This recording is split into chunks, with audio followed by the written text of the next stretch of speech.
Ова есенска сеидба е најскапата досега за земјоделците. Механизацијата треба да работи на најскапа нафта, а на ѓубривањето поскапо не паметат дека било. Една од најскапите досега што памнеме година, затоа што ѓубрето се качи со 100%. Да речеме, лани едно време ѓубре коштеше околу 800-900 динара, сега е 1900 динара. Семенската рова исто и она се качи на 28 динара, лани беше 22 денари.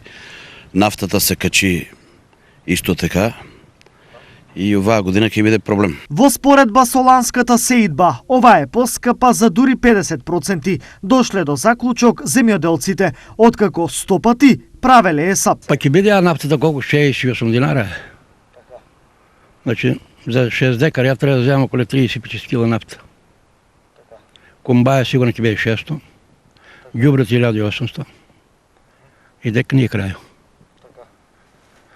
Скапа сеидба, значи. Па ќе биде кој нема да биде. Лани беше 40 и нешто, а сега ден 68. 10 кила, 800 динара се вчера земен.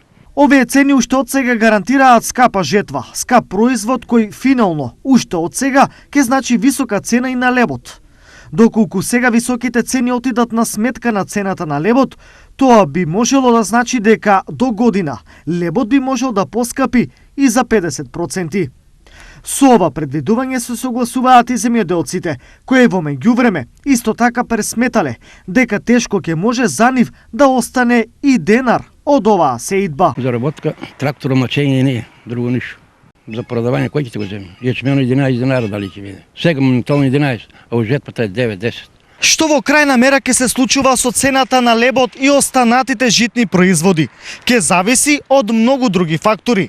Но правецот во кој сега одат работите не е добар за никого. Поскапа нафта, поскапа струја, високи цени на ѓубривата и незадоволни производители. Што од ова можат да очекуваат граѓаните?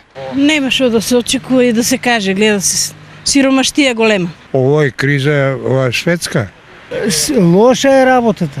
Лоша е работата затоа што требаше во на време да се мисле.